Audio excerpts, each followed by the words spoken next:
Blockbuster matches going on এবং শেষ দিকে পৌঁছে গেছি আমরা। শেষ দিকে খেলাটা আরো বেশি উত্তেজনাকর হতে যাচ্ছে because it's Mbappe versus Haaland, আরেক দিকে Lamine Yamal versus Valverde.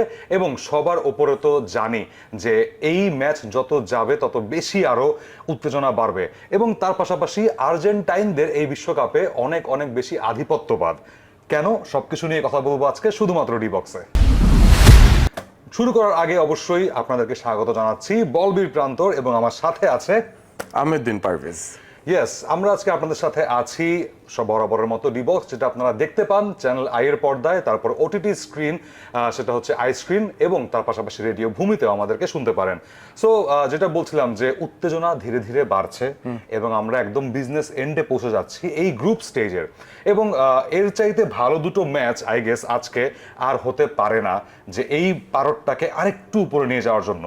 Group of ডেথে last ম্যাচে মুখোমুখি হচ্ছে Mbappe and Haaland. Yes, it's France versus Norway. এই ম্যাচটার আলাদা একটা গুরুত্ব এবং আলাদা একটা উত্তেজনা অবশ্যই ফিল করছেন পারভেজ।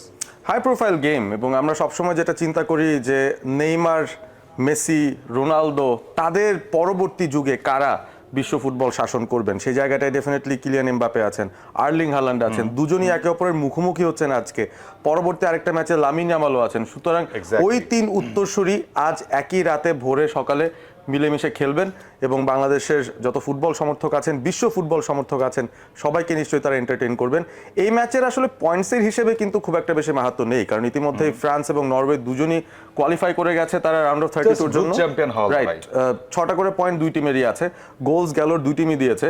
এমবাপ্পে হালান্ড সমানে সমান আছেন, এমবাপ্পেরও 4 গোল, হালান্ডেরও 4 গোল। তো সবকিছু মিলিয়ে ব্যাপারটা এমন একটা জায়গায় আছে যে একটা ইগোর ফাইট হতে পারে, যে হালান্ড বেটার না এমবাপ্পে বেটার, সেই ইগোর একটা লড়াই হয়তো আমরা দেখবো এই দুই দলের খেলায়। Exactly, Real Madrid versus man city, যেই দৈরটটা ইউসিএল কিংবা মানে বড় বড় ইউরোপের লিগে গেমগুলোতে আলাদা করে আলো ছড়ায়, উত্তাপ ছড়ায়, সেটা আমরা এবার দেখবো বিশ্বকাপের মঞ্চে। আলাদা একটা মাহাত্ম্য থাকবে অবশ্যই। বাট তার আগে আর্জেন্টাইন আধিপত্য নিয়ে কথা বলছিলাম আমরা। ইংল্যান্ড ইকুয়েডর ম্যাচে যেই কথাটা অফেয়ারে বলছিলাম, আমরা আলোচনা করছিলাম, সো সেই ম্যাচের একটা বর্ণিল ক্যারেক্টার আমাদের সবার নজর কেড়েছে যারা খেলাটা দেখেছেন আইস্ক্রিনের পর্দায় এবং রেডিও ভূমিতে ধারাভাষ্য শুনেছেন। তিনি হচ্ছেন সেবাস্তিয়ান, অর্থাৎ ইকুয়েডরের কোচ, এবং তিনি আর্জেন্টাইন লম্বা চুলের একজন, সাদা লম্বা চুল। আমরা দেখছিলাম যে তিনি স্পাইডারম্যানের মতো বেয়ে বেয়ে উপরে উঠে যাচ্ছেন গোল করার পরে, খেলোয়াড়দের তাতিয়ে বেড়াচ্ছেন যে এদিক দিয়ে না ওদিক দিয়ে।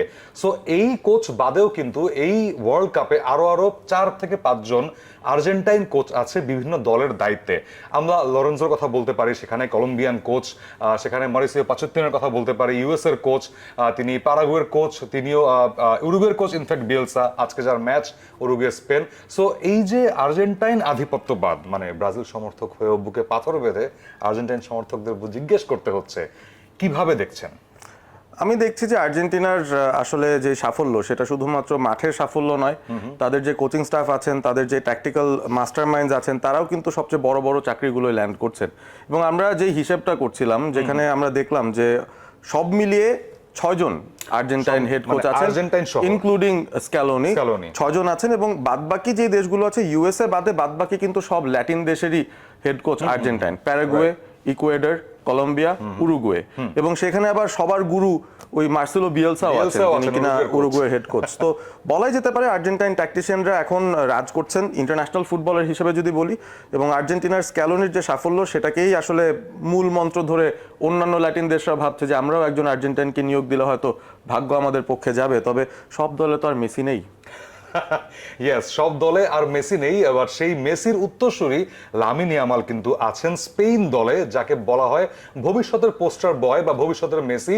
তিনি কিন্তু আজকে খেলতে নামবেন সেই ভালভার্দে, রিয়াল মাদ্রিদের যিনি কিনা মিডফিল্ডের বড় ভরসার নাম। যদিও হতাশ করেছেন খানিকটা, বাট স্টিল ভালভার্দের দিকে আলাদা নজর থাকবে অবশ্যই। এই দুজন যখন মুখোমুখি হবে, প্লাস নুনেজ সে যেখানে আছেন, সো এই দৈরটটা কেমন দেখছেন? বিকজ লামিন ইয়ামাল নেমেই গোল করেছেন ফার্স্ট, এবং তিনি একদম তাতিয়ে আছেন এই পুরো বিশ্বকাপটা রাঙাতে। অবশ্যই লামিন ইয়ামাল ইনজুরির কারণে তার মন খারাপ ছিল। তিনি ফার্স্ট ম্যাচ বেঞ্চ থেকে নেমেছেন, কেপ ভার্দের বিরুদ্ধে ম্যাচ Yes. বের করতে পারেনি স্পেন, সেই ডিসঅ্যাপয়েন্টমেন্টটা ছিল। তবে সৌদি আরবকে সামনে পেয়ে তিনি মোটামুটি কাজটা সেট করে দিয়েছেন আর কি। একটা গোলও পেয়েছেন, ওয়ারজাবালকে গোল করিয়েছেন। ফার্স্ট হাফের পরেই পুরো সেকেন্ড হাফ রেস্ট নেওয়ার সুযোগ পেয়েছেন এবং এই হাই প্রোফাইল ম্যাচটার জন্য স্পেন প্রস্তুত। গ্রুপটা খুবই কঠিন একটা অবস্থায় আছে। স্পেন তারা 4 পয়েন্ট নিয়ে সবার উপরে, উরুগুয়ের পয়েন্টও 2, কেপ ভার্দের পয়েন্টও 2, সৌদি আরবের পয়েন্ট 1। অর্থাৎ এই গ্রুপ থেকে এখনো পর্যন্ত কিন্তু সৌদি আরবেরও মানে রাউন্ড অফ 32-তে যাওয়ার সুযোগ আছে। 4টা দলেরই সুযোগ আছে। স্পেন ডেফিনেটলি চাইবে না এই ম্যাচটা হারতে, কারণ স্পেন যদি ম্যাচটা হেরে যায়, ইন কেস তারা যদি সেকেন্ড হয়ে যায়, রাউন্ড অফ 32-তে আর্জেন্টিনার মুখোমুখি হতে পারে তাদের। সুতরাং সেই ব্যাপারটা মাথায় নিয়ে স্পেন, না আগে ভাগে আমি চাচ্ছি না, এই কারণে আমি আর্জেন্টিনার জার্সি পরে স্পেনকে সমর্থন দিচ্ছি আজকে, কারণ আমি Very চাই interesting. স্পেন জিতে যাক, উরুগুয়েকে হারিয়ে দিক, ফাইনালে দেখা হোক একবারে, কারণ এই ধরনের হাই প্রোফাইল ম্যাচ আমার মনে হয় ফাইনাল ডিজার্ভ করে। এক্স্যাক্টলি, এবং উরুগুয়ে কিন্তু আজকে জিতে গেলে তখন আবার তারা প্রথম হয়ে যাবে, সো আর্জেন্টিনাকে তারা কিন্তু একটু সরিয়ে দিতে পারবে সেই মুখোমুখি হওয়া থেকে। স্কোর লাইন যদি প্রেডিক্ট করি এই ম্যাচটার, স্পেশালি লামিন ইয়ামাল ভার্সেস ভ্যালভার্দে, কত হতে পারে? উরুগুয়ের ডিফেন্স একেবারেই ভালো না, একেবারে উরুগুয়ের মিডফিল্ড সেফ না। 2-2 ব্যবধানে লাস্ট ম্যাচে তারা ড্র করেছে Right. কেপ ভার্দের সাথে। কেপ ভার্দের সাথে 2-2 ড্র, এবং তাদের কাছে 2টা গোল হজম করা, এইটা মনে হয় ঠিকমতো হজম হওয়া উচিত নয় মার্সেলো বিয়েলসার। তিনি ডিসঅ্যাপয়েন্টেড হবেন তার টিম নিয়ে। তবে বিশ্বকাপে আমরা আসলে অনেক কিছুই ঘটতে দেখছি, এবং অঘটন কিন্তু এই যে গত রাতের থেকেই শুরু হয়েছে নতুন করে মনে সে হয়। কথায় পরে আসছি, এই যে very interesting. হ্যাঁ, ওই ব্যাপারগুলোর পরবর্তী ধাপেই আমার তো ভয় লাগছে যে স্পেনকেও যদি, Reaction টা কেমন হতে পারে? হ্যাঁ, উরুগুয়ে যদি আবার ভাবে যে না মানে আমরাও করে ফেলতে পারি, ইকুয়েডর করেছে আমরাও করতে পারি, এরকম একটা প্ল্যান থাকতেই মানে পারে। They have been the most balance squad উরুগুয়ের কথা যদি বলি আমি, পুরো বিশ্বকাপ ধরেই। সেই 1930 সালে চ্যাম্পিয়ন হয়েছিল, 2030 সালে সেই বিশ্বকাপের 100 বছর হবে, but they have the stable team so far, but yet to prove, because Cape ভার্দের সাথে যখন আপনি ড্র করে বসেন তখন সেটা অবশ্যই মানানসই নয়। তাই বলা যায় স্পেন 2, উরুগুয়ে 1, এরকম একটা প্রেডিকশন। হ্যাঁ, আমি মেনে নিলাম। মেনে নিলেন? ওকে, ইয়েস, মানে আর্জেন্টাইন ভক্ত মেনে নিয়েছে, এটাই বড় ব্যাপার অবশ্যই। সো 2-1। এবার আসি ফ্রান্স নরওয়ে, কেমন হতে পারে? এমবাপ্পে ভার্সেস হালান্ড, প্রেডিকশনটা শর্ট করে। আমার মনে হয় অনেক গোলের খেলা হতে পারে এটা। ফ্রান্সও গোল দিতে চাইবে, নরওয়েও গোল দিতে চাইবে। ব্যাপারটা যখন ইগোর, তখন কিন্তু মানে গোল দুই স্কোরাররা গোল তেতিয়ে মেশিন থাকবেন। পুরো হ্যাঁ, একদম। এবং সেই জায়গা থেকে আমার এক্সপেকটেশন ফ্রান্সের হয়তো অ্যাটাকিং লাইনআপটা একটু বেশি স্ট্রং, তাদের অ্যাসিস্ট মেকারদের সংখ্যাও বেশি, মিডফিল্ডটাও বেশ ভালো। সব মিলিয়ে আমার কাছে মনে হয় একটুর জন্য ফ্রান্স হয়তো এজ করে যেতে পারে নরওয়েকে। 3-2 গোলে হয়তো তারা জিততে পারে ম্যাচটা। ওকে, ইয়েস, আমিও মেনে নিলাম তাহলে 3-2, ইটস ফাইন।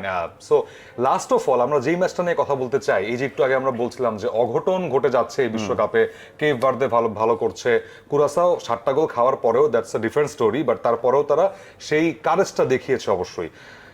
বাট যেই রাতের খেলাটা ছিল গতকালকে, আমরা সবাই জানি জার্মানি 2-1 ব্যবধানে হেরে বসে ইকুয়েডরের কাছে, এবং ইকুয়েডর কাছে হারার সময় একটা ফান ফ্যাক্ট দিয়ে যদি শুরু করি, গোলবারের নিচে যিনি আছেন জার্মানির, সেই German goalkeeper Manuel Neuer last clean sheet রেখেছিলেন কবে, সেটা আপনাদের কি কারো মনে আছে? 2014 সালে আর্জেন্টিনার বিপক্ষে ফাইনালের পরে 2018-22 কোনো ক্লিন শিট রাখা হয়নি ম্যানুয়েল নয়ারের। এবং এই যে ইকুয়েডরের ম্যাচ, তার আগে যে দুটো ম্যাচ, ইভেন কুরাসাওয়ার বিপক্ষেও প্রথম যেই শটটা নিয়েছে প্রতিপক্ষ, সেই শটেই গোল খেয়েছেন Manuel Neuer. Not a good stat for Manuel Neuer himself. অবশ্যই, এবং রিটায়ারমেন্ট থেকে তাকে যখন জার্মানি দল আবারও চাইলো, বা হ্যাঁ। নাইগেলসম্যান যখন বললেন যে নয়ার তুমি আবার ফিরে আসো, তোমার বয়স 40, তারপরও তোমাকে আমার লাগবে, পেছনে কিন্তু অনেক ভালো ভালো কিপাররা ছিলেন, তারা একটা অপরচুনিটি মিস Exactly. করছেন। সো যাই হোক, নয়ারের আশা করি তিনি তার এই ভাড়াটা কাটিয়ে উঠতে পারবেন। তবে জার্মানি তো চলে যাচ্ছে রাউন্ড অফ 32-তে, সেখানে তাদের প্রতিপক্ষ কি হবে সেটাই দেখার বিষয়।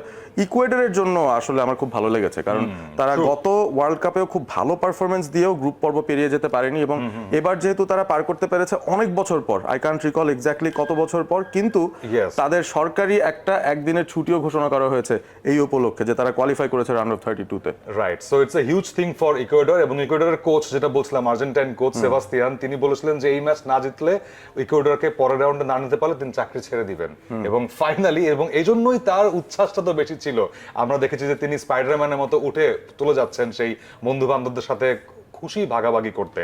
সো ইয়াস, খুশি ভাগাভাগি করার সময় এটা প্রিয় দল হারবে, প্রিয় দল জিতবে, আজকে কালকে এভাবেই। সো বিশ্বকাপটা এনজয় করুন, অবশ্যই এনজয় করার তো মাধ্যমের অভাব নেই।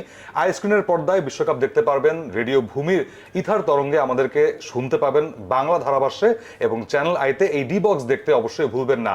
আরো জমজমাট ম্যাচ অপেক্ষা করছে আপনাদের জন্য। সো সেগুলো দেখতে থাকুন, শুনতে থাকুন। আজকে আপাতত বলবীর প্রান্তর এবং আহমেদ বিন পারভেজ বিদায় নিচ্ছি। দেখা হবে আগামীকাল। Take care, tata.